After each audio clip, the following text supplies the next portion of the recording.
All right, we are live with Danny Bengston, bassist of Together Pangea, motorcycle enthusiast, Mr. Clean impersonator, food fanatic. What else? Did I miss anything? No, that's it. That covers it. That's it. Well, thanks for coming, man. I appreciate it. Thanks for having me. How have you been? Good. Just I think we have a song coming out like the day after tomorrow. Or wait, what day is it today? Wednesday? Yeah. No, we have a song coming out Monday. Monday. A new song. Very cool. So I've been dealing with a lot of that. Just getting ready for a release. How do you get ready for a release? Pending release. It's a lot of sending emails. Yeah. Got it. Very exciting. You guys have people promoting for you? Or like a PR or something? Or do you guys do that yourself? Yeah, we do. We have like a label and PR and all those fancy It's good, man. things. Yeah. Makes it easier for you guys to just do the music part. Yeah. I mean, in theory, that's how it should go, but we still end up having to like, well, you kind of have to like always have your hands like, I guess you don't want to be too blind to that whole thing. You want to always sort of, be involved to some extent, or else things can happen that you don't really have control over. So it's just good to like, even though you have people like helping out, yeah, me and William are still very like involved. It's probably for the best now that I think about it. Yeah, but stressful, I'm sure. Yeah, it's fine. And you're living out in LA? Yeah, I live in Lincoln Heights. I've lived there for about 7 years now. Nice. Mm-hmm. What's in Lincoln Heights? What? It's just like a small little. It's right after Chinatown. If you're going north on Broadway. Okay. Just like a small neighborhood with a lot of families. Sounds nice. Yeah, actually, it's great. It's actually the first suburb of Los Angeles. Oh wow. But that's like that's talking like I think like 1800s.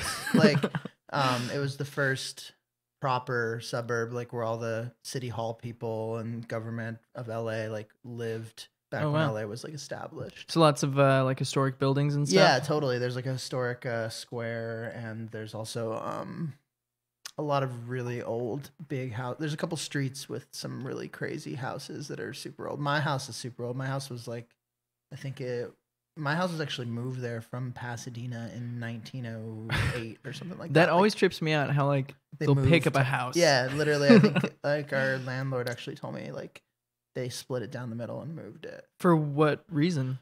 I don't know. I have no clue. They're like, I want to move, but I want my same house. Yeah, I don't really know what the purpose or reason behind they all hated that their is, neighbors, but they love the house. Yeah, but I mean, yeah, it's great. It's good for me. I've been there for a while. I like my house a lot. Yeah, there's some really fun places to live in LA, and I think it's usually things that are right next to some happening spots, but I like a little distance between me and that a little bit. Totally. Same here. I lived in when I first moved to like LA proper, it was my last year of college. My last year at CalArts. I moved down. So that was like 2010, I think probably is when I moved down to Highland Park. And it was very, very different than it is now. Oh, I'm sure. Like, but yeah, I was there for about a year, and then some friends, like everybody in my class was graduating, and there's some people, like a lot of people were going other places, but then I had some close friends that were looking to stay in LA that weren't from LA, and we found a place. That's nice, man. Yeah. I had roommates for a while. That was like, when I moved out, I first had roommates because it was easier to split the rent and all that. Exactly. And I had so much fun doing it until like I realized those roommates were taking like advantage of me. They were like not a lot older, but I was 19. They were like 25, and they like never had money for anything, so they'd always have me like cover some rent or like something. No. Yeah. And I was their friend, so I was like I didn't really feel bad about it. But then they'd borrow money and then like the next day throw a big party at the apartment and buy like a bunch of alcohol and like, where'd this come from? Yeah. I'm like, I just threw a party without knowing it.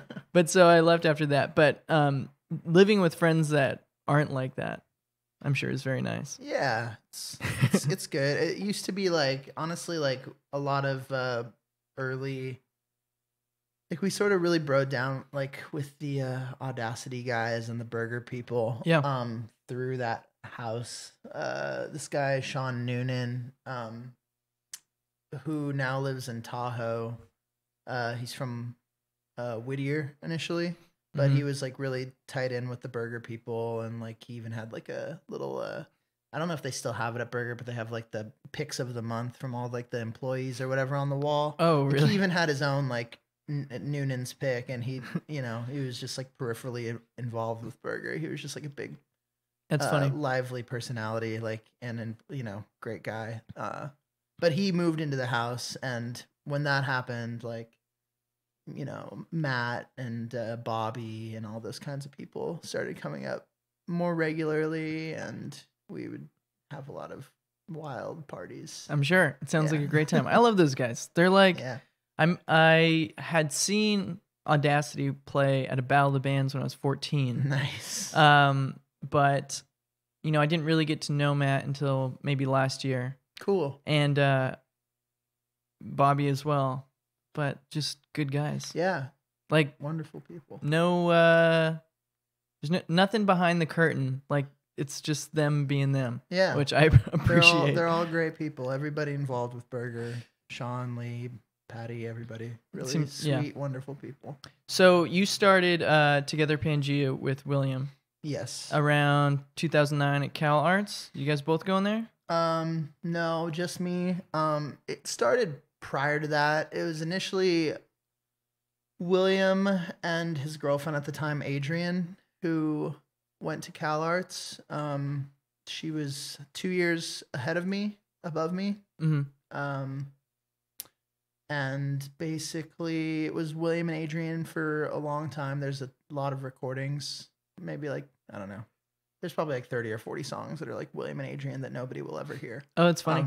They're just called Pangea. And I don't remember. I just started jamming and hanging out with them like in Sylmar, which is like a little city suburby kind of area in the San Fernando Valley, south of Santa Clarita, which is where Cal Arts is.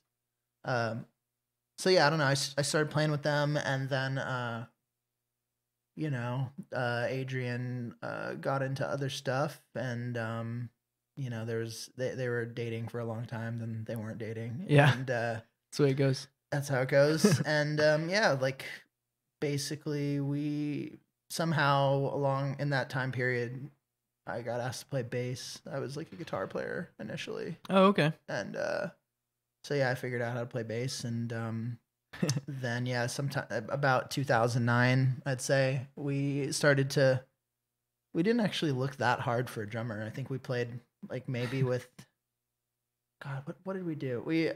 I just remember our friend Jordan kept saying, "Oh, my friend Eric, he's really good. He's playing a ska band." He's like, yeah, he would be great in a band. Like, you guys should play with him. Yeah. And we had him come over to my art studio at Cal Arts, and he like knew the song. Like, I forget what song we played. It was one of the really old songs, but we just like called it out, and he like counted it off, and it was perfect from the beginning. And guys like that are so great. Yeah, and it was just like it was just effortless. Yeah. And it was like right away. It was literally the song. I remember it was actually a song called "Rumbling Sound," which is like on Jelly Jam, our sort of first release or whatever. Mm-hmm. But yeah, it like starts out with like a count off, like on the floor tom and the snare, like, and we just like said the song, and he went right into it, and we're like, all right, this is the guy. Yeah, like, why even fuck around with anything else? Yeah. So that, like, all right, that was it. And then that was, I guess, that was probably 2009, maybe even 2008. Okay. Yeah. So when did Together Pangea start feeling? When did it get some momentum? You know, I don't even know. We were just playing like a lot of parties at Cal Arts, and a lot of like any house show that anybody was like asking us to play, like in LA or in Santa Clarita or in Sylmar, or sort of just like anytime somebody would ask us to play a party, we would do it. And, might as well. Then eventually this guy Sean Campbell No, not Sean Campbell. Oh my gosh, I'm so sorry. Sean Solomon. He was in a band called Moses Campbell, and now he's in a band called Moaning. And they're on Sub Pop. They're incredible. He's killing it. But he started to go to Cal Arts. But I can't remember if he started to go to Cal Arts and that's how we became friends, or if he just sort of hit us up. He just started to ask us to play at the Smell, basically. Like, he was a volunteer at the Smell. His band, Moses Campbell, was playing at the Smell all the time. Mm-hmm. And it was sort of like around that time, I think, like when we would actually come down and play the Smell. Like, I remember it was like a goal of ours just to play the Smell for a long time. I still have never been there. Really? Yeah. You should go.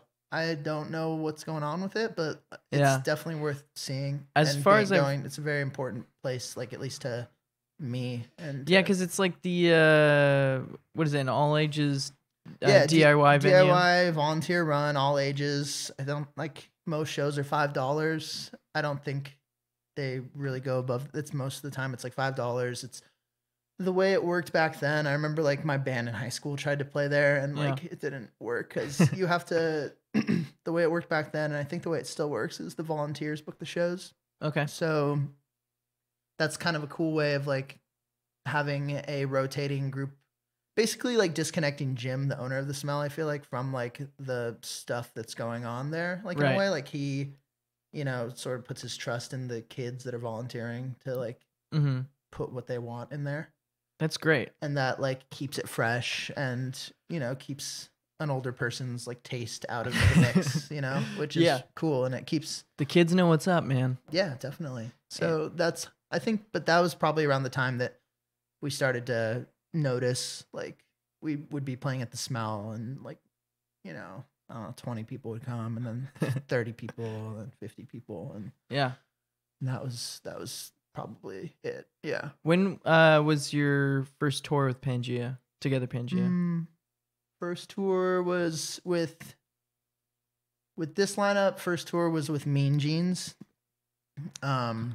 which is a band from, God, I don't even know where they decide to call themselves, like where they would say they're from. I guess they'd say Portland is where they're from. Oh, okay. But yeah, they're basically like we did Living Dummy on Burger, and Sean texted me and was like, the singer Mean Jeans really loves you guys. Like, you guys should figure out a tour. And then like Christian, the singer Mean Jeans, like sends us like a long email just about how much he likes our record. And that's sweet. Yeah. And then like we figured out a tour, and that was the first tour. That was probably like 2010 or so. Okay. Maybe 2011. So you guys had like a year playing under your belts and a couple of years. I think. God, I can't remember like exactly when that tour was, but I know Corey Hansen played guitar on it. Okay. Who's in the band Wand. Okay. Yeah, I don't know the members of Wand by name, but yeah, he's like in a lot of our early videos playing guitar, and he played guitar on Battle Act and stuff. Wand's good, man. Some fun music. Yeah, very good. Yeah, I watched you guys'. Mm-hmm. It always weirds me out when I say that. You guys' Audio Tree live session, and it's so funny because like it happens a few times when I watch live performances of bands where they're playing so tight that I'm looking at them and I'm like, it just sounds like a pre-recorded thing. And especially William's voice, he's so stoic, and then the way it comes through was everything was just so solid about that video. Yeah, Audio Tree is really cool, and I can't remember the name of the studio. Shoot, I think I'm actually confusing it. Never mind. I was confusing it with a different studio. They're very good at what they do. They've got it like down to a science. I think they had like 3 bands or 4 bands that day, and we were like the last one or the third one or something like that. So it's like they've got a system, and it looks and sounds great. Yeah, so the lighting was cool. It sounded great. It also like helped that I think we were like towards the middle or end of a tour. So you're like, super tight. We were like really tight, and yeah, they made it really easy, you know? Yeah, that's good. I love Audio Tree, but people were talking shit on your interviewer. I don't really understand. I was like, why? Give it a break. Give it a break. She seemed fine. It just seemed silly. Very nice. Yeah, I don't know. It was. I didn't even think that was like an issue until I started seeing the comments, and I was like, really? Like, whatever. Yeah, people on the internet just like to nitpick. Yeah, they like to be harsh. Yeah. I did a podcast with this big YouTuber, Sam Pepper, and he had done some work like with my dad before, and when he came on, my little chat thing that I have here was just like booming with people saying horrible shit. No way. Like just people being the worst trolls, just making fun of me and like Sam, but I think it was like a lot of his fans came over and they're just fucking around. Yeah, but I read it after for like 10 minutes. I was scrolling through reading all the like stuff, and it was so negative, and I had to like stop and be like, all right, dude, you shouldn't be reading this anymore. Totally. They're just random internet dudes that are on a roll. Yeah. But anyway, I like the audio tree thing. Thanks. And yeah, super solid. Super solid. You guys had a show recently at the Glass House, right? Not too long ago? Yeah. Maybe a month ago now? Well, what is it now? It's February? Yeah, so it was like December 29th. Oh, okay. Yeah. How was that? It was great. It was one of the biggest, funnest shows we've ever done, like to date. I mean, I think that, it was better than any of us could have hoped for. So. Very good. Yeah, I love the Glass House. There's a lot of different bands that roll through there, but it seems I like the setup a lot. Yeah, there's a lot of space. It's cool. Yeah, it's a cool place. I grew up going to shows out there a little bit when I was a kid. So where did you grow up? I grew up in Van Nuys initially, like the Valley, and then I moved with my family to Santa Clarita when I was in 7th grade. So I was like 12 or something, or 13. What do your parents do? They work in the biz. In the biz? Yeah, my mom was a casting director most of my life, and my dad is an actor and a photographer and stuff like that. Oh, very cool. But, so now they both are living in Atlanta, doing like they have an acting school out there. Oh, very cool. Then my dad also, my mom like manages some actors, and my dad still does like photography and stuff like that. So they do a few things. Very creative household. Yeah, totally. That's awesome. Yeah. Yeah, my when I grew up, or as I was growing up, my dad was in bands and stuff, and cool. I loved it. Hell yeah. Yeah. Right on. What kind of music are your parents into? Do they like your stuff? Yeah, they actually really do. I think they didn't like my bands that I was in like high school so much because I was like super punky. They're more punky. Yeah, but they really like this band. Oh, good. Yeah. I mean, Together Pangea is super catchy to me, yeah, which I love it. It's like we just try to write. We try to, I think, write songs like over like. We try to write songs with like good hooks and good like melody. Like well, you're put doing that. Put that first, like before. I remember like when we first got into like the garage burger thing, felt like every other week I was hearing like a band that wouldn't have like songs, but they would have the recording style down, you know? It'd be like a blown out vocal with a slapback delay and like a kind of distorted like guitar and bass with some reverb and stuff. And like they'd have the sound down, but there'd be like nothing there beyond the sound. Whereas like we just sort of I see so many bands like that. Yeah, it's for us like I think writing a good song ends up being mostly just like if you can play it like on an acoustic guitar and it can come across. Yeah. Then like you got something. It's funny cuz Money on It is still one of my favorites. It's so catchy. Thank you. I love the words too. And then watching the Audio Tree one, I hadn't heard Gold Moon. Is that what it's called? Gold Moon, yeah. And I hadn't heard it, and it's funny because when you guys started playing it, I was like, this sounds a lot like Tom Petty. Yeah. And then you guys after were like, we tried to write a song like Tom Petty, and I was like, oh, well, you fucking did it. Yeah. That's so funny. We were like, that was like a concern a little bit too. When we were when we were recording it, like, we're like, is this too much? We ended up just sort of being like, whatever, like, fuck it. Yeah, like, if you're having fun. This is cool. It's fun. It's like a nod to him. We're not directly like ripping something off. We're just like, taking some of the seasoning and. Who's here, Tess? Oh, okay. Yeah. But yeah, that was the thing with that song. Oh, very nice. Yeah. I don't think it's a big deal to, you're just having fun. Yeah. But I liked it. It was a good song. think we do that kind of often. There's like a new song on the new record that's about to come out that I specifically like tried to do that with, but not with Tom Petty. Like yeah. Yeah. Well, you guys have some Talking Heads covers on the Devo. Or Devo. Yeah. Sorry. It's okay. I'm gonna get killed on the internet for that. Devo. But yeah.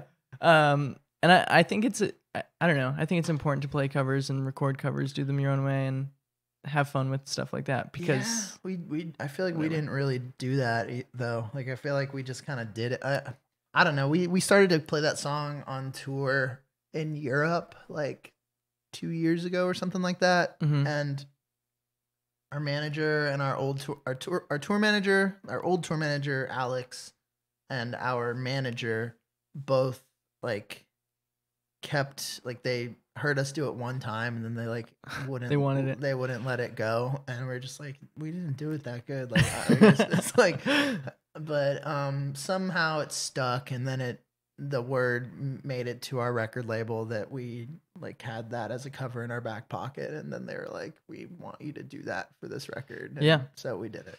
People love their Devo. I love Devo. Yeah. So when was the first European tour that you ever did? First European tour would have been Badalac. So that was like 2014. Yeah. Okay. Where did you guys go in Europe? Damn, we went like everywhere that tour. That was a long one. I think. How long were you on tour? It's like 5 weeks. I mean, the Badalac tour total, I think, was probably like just shy of like a year of touring. Like, wow, I really? remember doing. I know we did at least 2 U.S. tours, and then we went to Europe twice, and then we ended up going. Badalac like went in like from like the end of 2013 into the beginning of 2015. Wow. Yeah.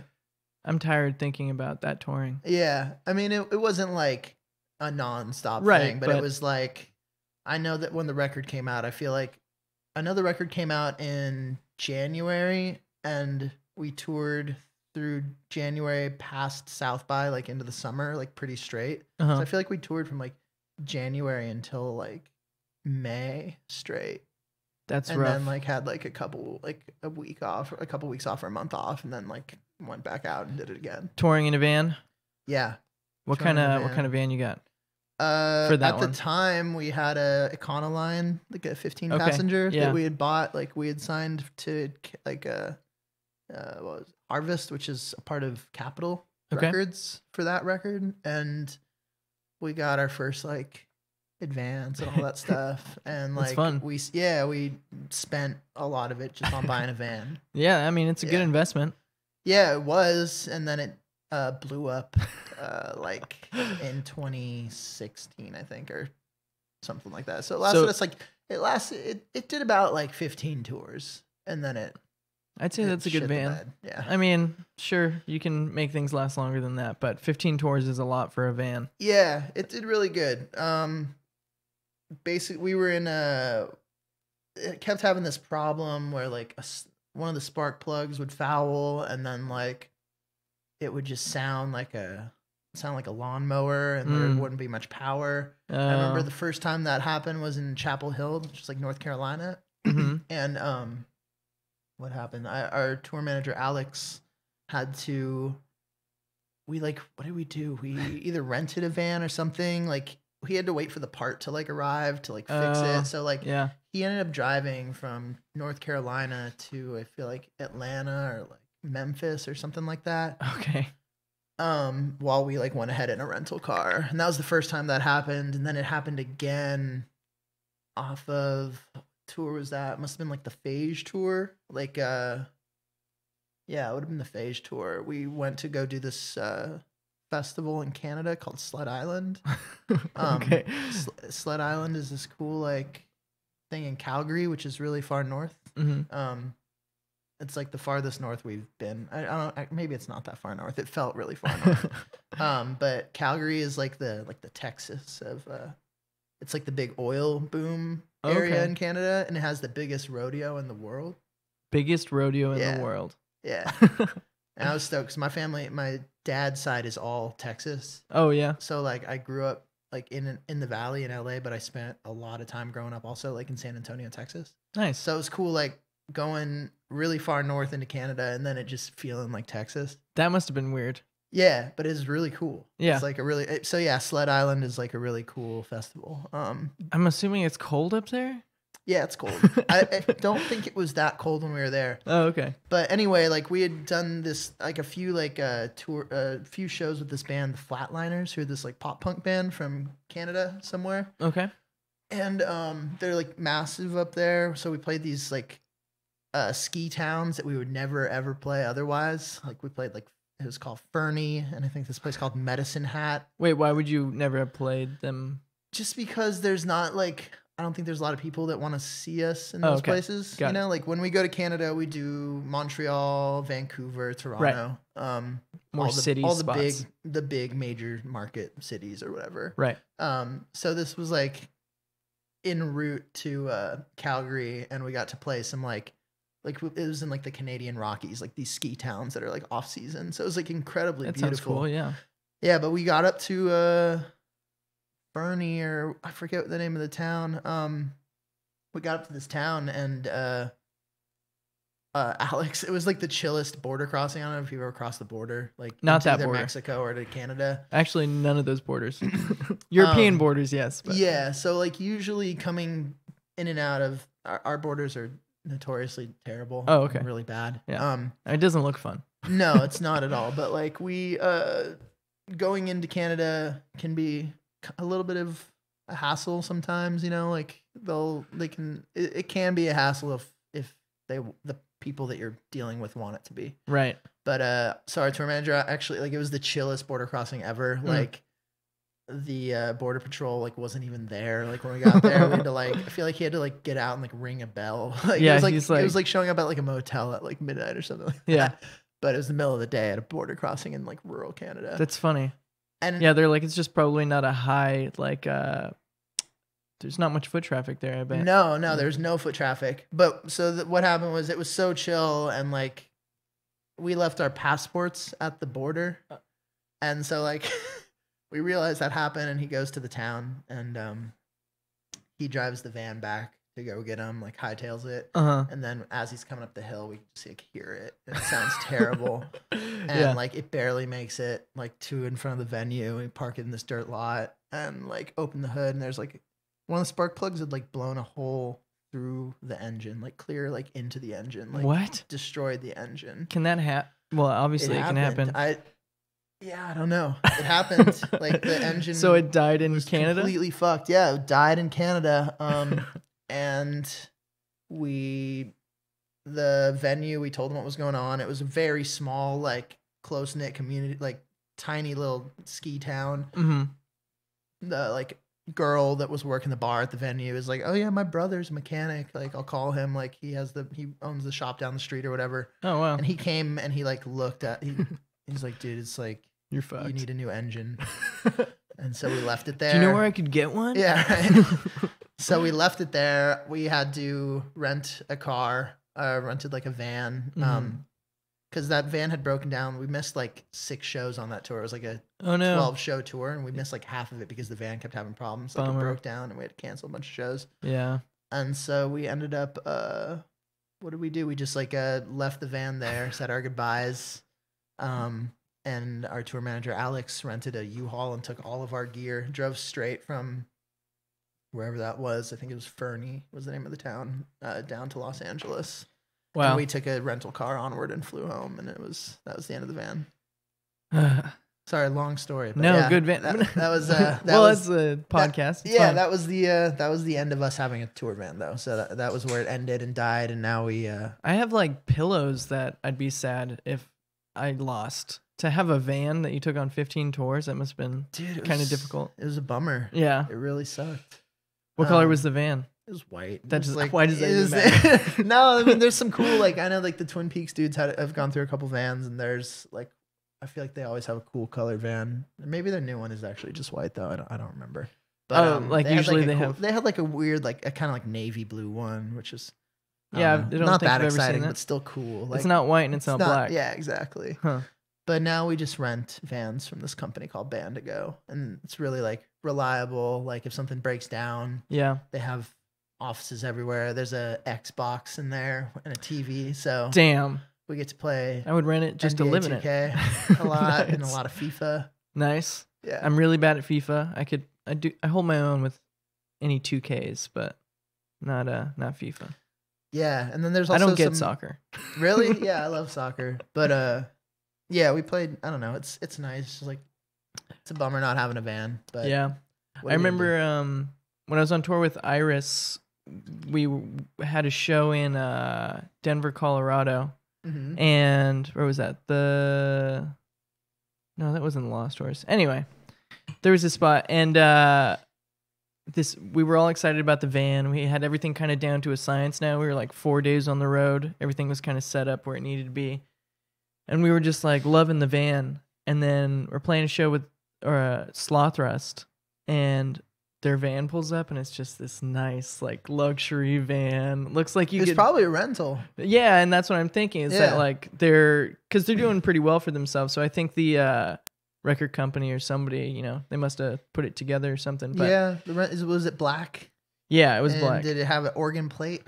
I don't know. Because all the Bandigo, that's like how you always can tell if it's a rental. It's this one company, Bandigo. I mean, there's a few, but like Bandigo's, I feel like the one that everybody goes through. Mm-hmm. But yeah, it's always these. It says apportioned, like which helps you not get pulled over somehow. Weirdly. Apportioned? Yeah, like the license plate. Like you know how like if there's like government plates, it says like Yeah. government or state or whatever. Like, these say apportioned. Does that mean like you're It doing means business? it means it's like a part of a fleet, I guess, or something like that. I would love So- to be part of a fleet. Yeah, so that's so far we've not really gotten pulled over in that, and we've Nice. talked to other bands who also rent through them, and Yeah. we're like, do you guys ever really get pulled over? Did you get pulled over before with the other van? I know we got pulled over at least once or twice. Oh, okay. But Yeah. the other van was like, yeah, we had like a ton of stickers on the back. It was like, yeah. I'm sure that we deserved. It looked a little ragtag, a little messy, Yeah. but yeah. I we just cram a lot of people in that van too. Like, an illegal amount. I of know that we people. went to South by once with like at least like, I mean, it was a 15 passenger van, but we'd taken out like 2 or 3 rows. Right, for the gear. So there's probably really like only like 8 seats or something. And I know that we went and we built like a loft, which I would like sleep on all the time. You built a loft? Yeah, we built like just like basically like a table kind of frame, Yeah. like with a piece of wood on top. And that way it was actually it worked to like hide the gear. Yeah. All the gear would go underneath and the merch would go on top. Yeah, the Iris band I went on tour with, they did that. Yeah. Yeah. But you would sleep up there? Yeah, I would sleep. They even called it like Dan's loft, like Kelsey would call it that and stuff. But yeah, I loved sleeping up there. I don't know. Nobody else that ever was like freaked out by it. But Yeah. I was liked totally being in the down. very back of the van. Yeah. Like, I mean, I didn't have a loft I was sleeping in, but even just having all the merch like I around feel like me. a loft is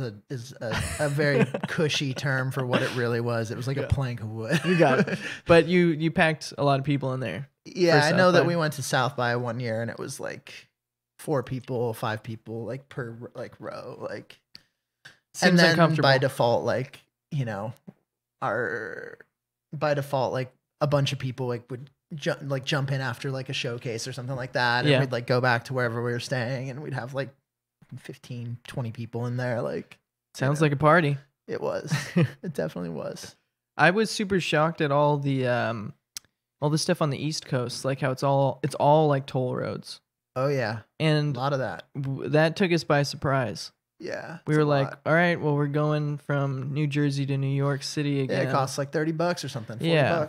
And then when you get to the, pass a bridge or something, they're like, they ask you how many seats you have. Yeah, they charge like by like the size of your vehicle or Yeah. whatever. Yeah, And so the second time we passed through, because we fucked up the first you time. lied about it. Well, I was driving and like I had the exact amount of money, like because it's like $5 or $7 or something, and then if you have extra seats, it's really expensive. Right. And so we covered like the windows with curtains, and everybody just was like in the back seat. And I handed her the money, and she goes, "Are there seats back there?" And I'm like, "Nope." She like took the money, and I just drove really quick. Nice. But Yeah, I know. Like, saved us a lot of money. I remember. I forget where we were playing. I think it was. Jeez, I forget. Oh no, yeah. On this last tour that we did with Alkaline Trio, we played in New Jersey, and my really good friend, I was like trying to get her. She was like she kept texting me, being like, "Oh, I might come down to New Jersey. I got nothing else going on." And then like came down to it, and she was like, "I don't want to spend like $60 on toll roads. Like, I'm sorry. Like, I'll see you in New York tomorrow." It's rough. Yeah. Yeah. Yeah, we were in New York for like 4 days and had it was a really sweet setup, but it was the drummer's uncle had a retirement home for his dad, but his dad didn't want to live on his own, so he just had an empty like apartment in like a senior living like community. So we were driving up with the van and we got to stay there, and there's no furniture or anything, but just having like space and being able to sleep without seeing the other person for once was like pretty good. Yeah, laundry and a sink and a kitchen. It was nice. Very nice. It rejuvenated us a little bit. Hell yeah, because the tolls fucked with our heads. It was hard. It's nice when you can like you end up like staying somewhere with like a kitchen that you have like free reign over, and like you can sort of just cook.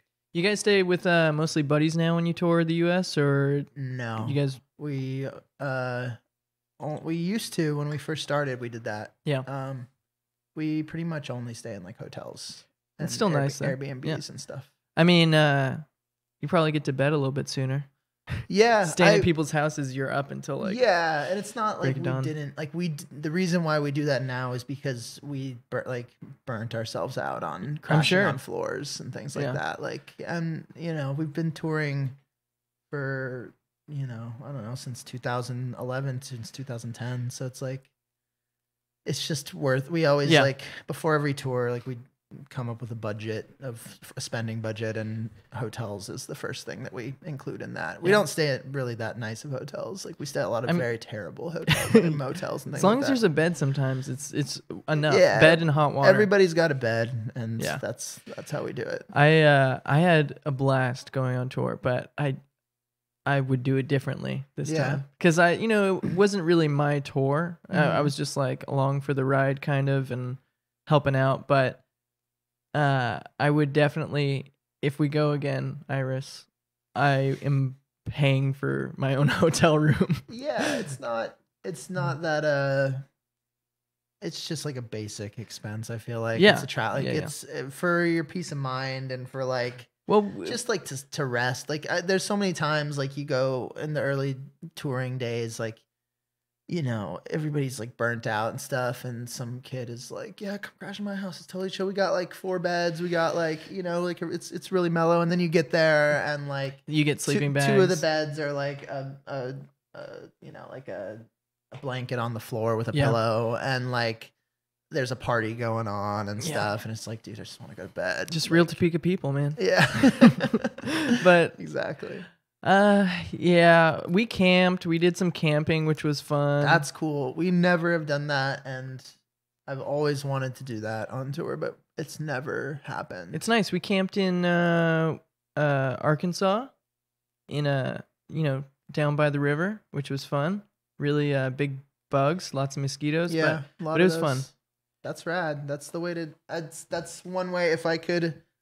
If in my perfect touring world, it would be a nice mixture of sprinkling a few like camping. Yeah, but it's just hard. Like our schedule is usually so like we don't really have enough time to like stop something. And when we do have like a day or 2 off, we just like don't want to do anything. Yeah, that was the funny thing about having off days on.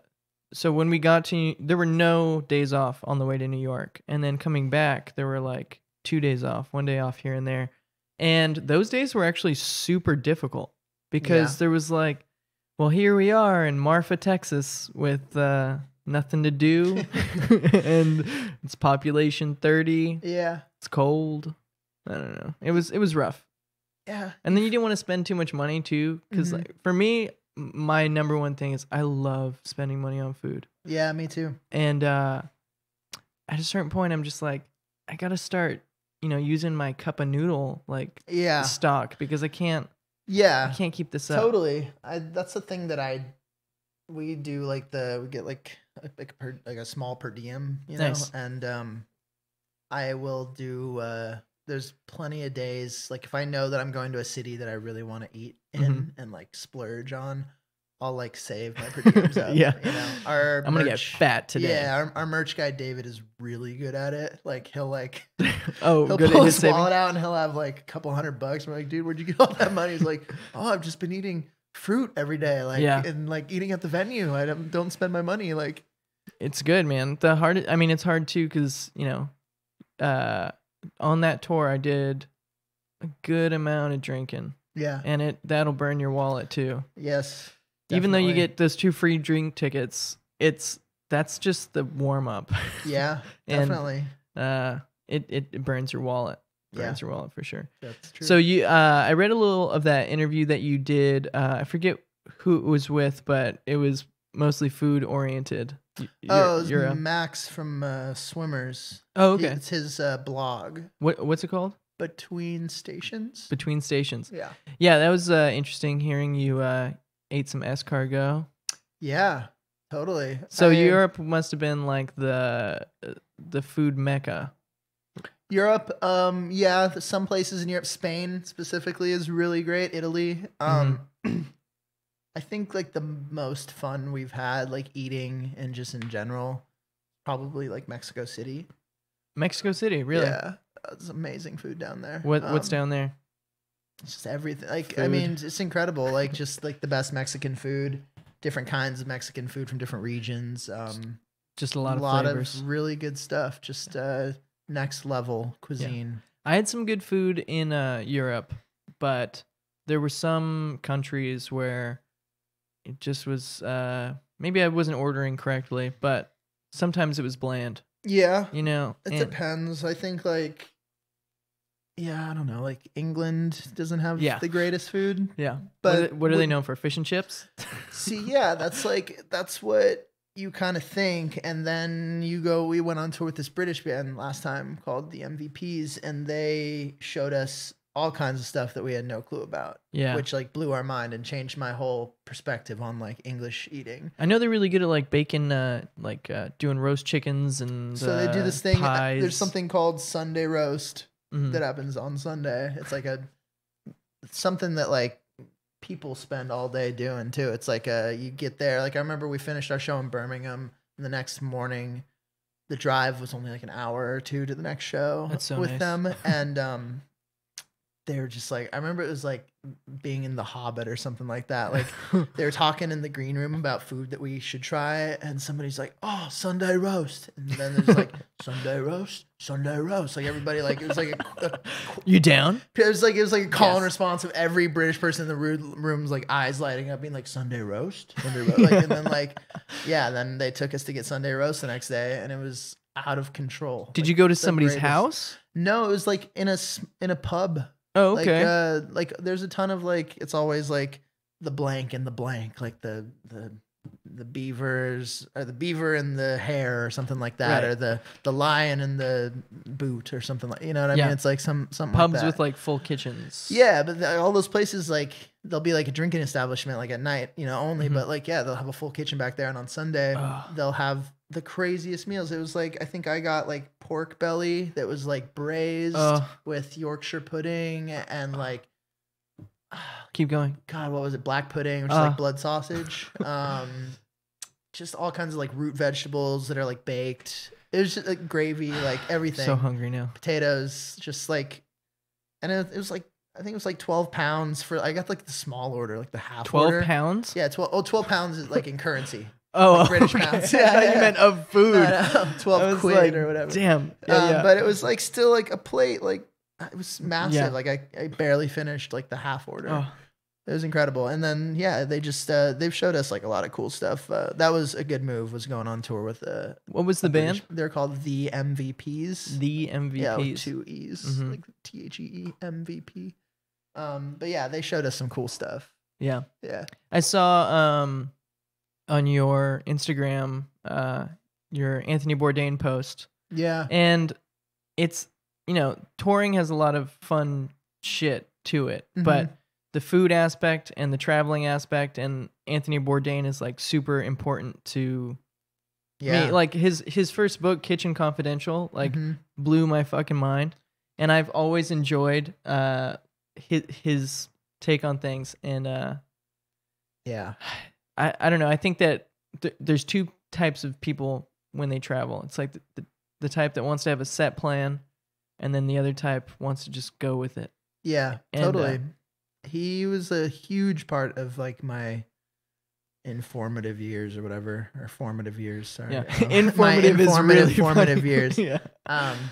Yeah, he was a huge part of like my life when I was 16 to my early 20s or something like that. Yeah. He's a crazy dude. I mean, he was a crazy dude, but his story too with like getting sober, and it's crazy that he could like, you know, get sober from hard drugs but still drink. Like that's pretty unheard of. Yeah, it's really lucky. I don't know I mean, I never did hard drugs like he did, but I don't think if I did, I'd be able to drink at all. Yeah, I mean, I did all that stuff, and it just doesn't work for me. But I mean, he was one. I don't think it works for anybody, to be honest. I mean, and you look at like where you look at where he like how his life ended. You know, I mean, maybe it didn't really work for him in the end either. Yeah. Drinking. I mean, I don't know how much he was drinking the night that he took his life, but I don't know. I know you're not supposed to drink with certain meds too, and I know he was on something. Oh, I did all that shit. I'd drink with anything. Yeah, I've been on the road towards. I've definitely curbed the amount that I drink, but yeah, for sure. Like, it seems that nothing good happens when I drink. Like, my nights end up being better when I don't. Yeah, for sure. I made like I just turned 25, and I made a conscious decision like the day before. I was like, I'm only, if I am going to drink on like super special occasions, but it's still, it's hard. I drink a lot when I drink. Yeah. So it doesn't matter if it's a super special occasion. It's like, it just keeps going. Yeah. That's, and then I wake up feeling like shit, smoked a bunch of cigarettes. Yeah. So I've been toning it down. That's good. You know, whatever, I'm sure that if you come to a place in your life where you feel like you're done with it, then you'll make the right steps to. That's the thing is like, I think I want to make that decision now before like something happens and I'm like, okay, now I'm done. Then you know what I mean? I mean, yeah, that's if you, it's hard to talk about because not because it's like emotional or anything. It's just like, it's hard to, I mean, yeah, I could tell you right now that all the things that you're saying are correct. Like, it would be better probably for you. Yeah. But that's not my place at all to like, and that's not anyone who's like, I had so many people tell me like that I had to like, that I should stop doing drugs and drinking like that. But like, when it comes down to it, that's like a personal choice that you have to make for yourself. Yeah, you've got to want it. Yeah. It's not going to happen until you can't like it won't, or otherwise it just won't like last and it won't like stay, you know? Like it's got to be a personal decision and it's got to be made like for the right reasons, I feel like. Yeah. Talking to Kelsey Reck was really like, she was the first person that talked to me super openly about being sober and about why. Yeah. And she did it on the podcast, which was really cool. I think lots of people do need to hear that shit, you know? Yeah, I was there the last night that she drank. I drove her. I don't know how much she divulged into it, but like I helped her, you know, she like had injured herself. Yeah, she said she cut her hand or something. Yeah, she went into it. She cut her hand. I was at home. It was like New Year's Eve 2015 or 2016, I guess. So yeah, the end of 2015 or whatever. Yeah. And there's a party at her house. I left maybe like half an hour after midnight. And I was just at home like chilling. And I was like talking to somebody on the phone or something like that. It was like 2 or 3 a.m.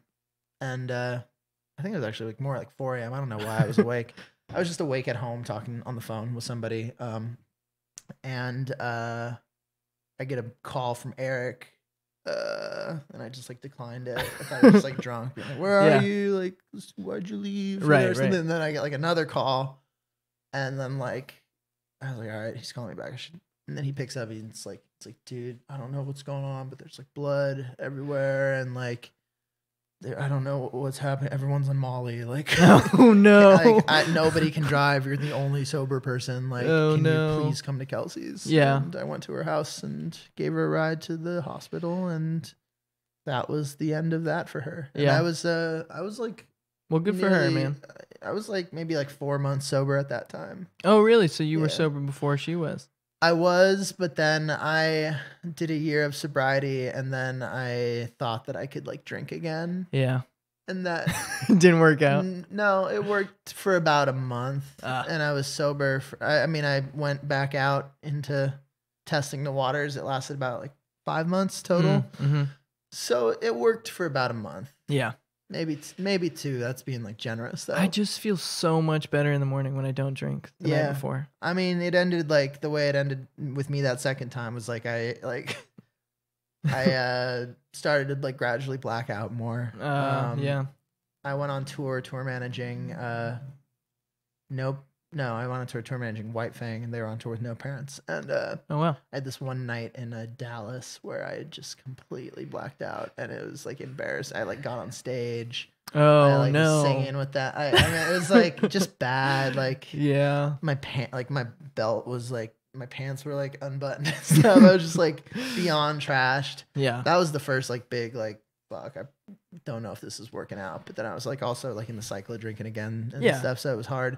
And then I came home, and I like blacked out one night, and I woke up, and there was like like powder like next to my on my nightstand, like and like a rolled up dollar bill or whatever, and it'll get there. Yeah, and it was like I had bought these like morphine pills like in Royal Heights, and like crushed them up, and like the only reason I realized that's what they were is I had found like the pill bottle like sort of in the adjacent area, and there was like 4 of the pills in there. That's rough, man. The color of the pill matched the color of the powder. Yeah, and I was just like, fuck. And so then I finished off the pills, and then I became sober.